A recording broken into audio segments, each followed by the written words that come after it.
while.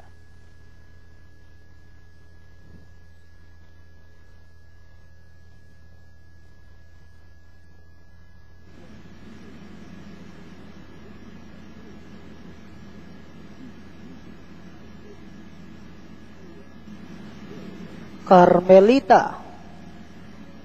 Now joining in, we're only waiting for the rider to climb back. All set now, ready to race, race number 8.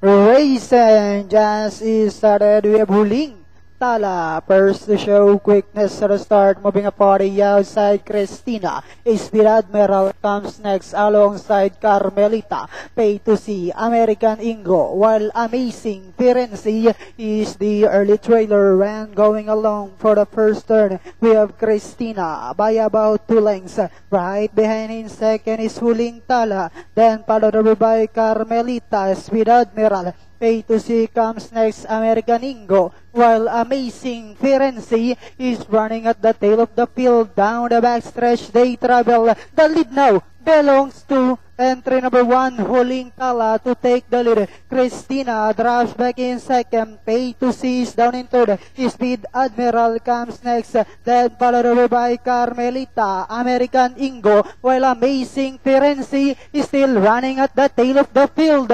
And they are now entering the home stretch. We have Huling Tala by about 4 lengths. Pay to see in second. Speed Admiral is down into the as they swing for home. Huling Tala followed by Pay to see in second. Speed Admiral remains in third with about 100 meters of the race. We have Huling Tala followed by Pay to see on the outside. Huling Tala, Pay to see, and finally it's Huling Tala, Pay to see. Speed Admiral close between Amazing Firenze and American Ingo. Kanina pababa yung eskalera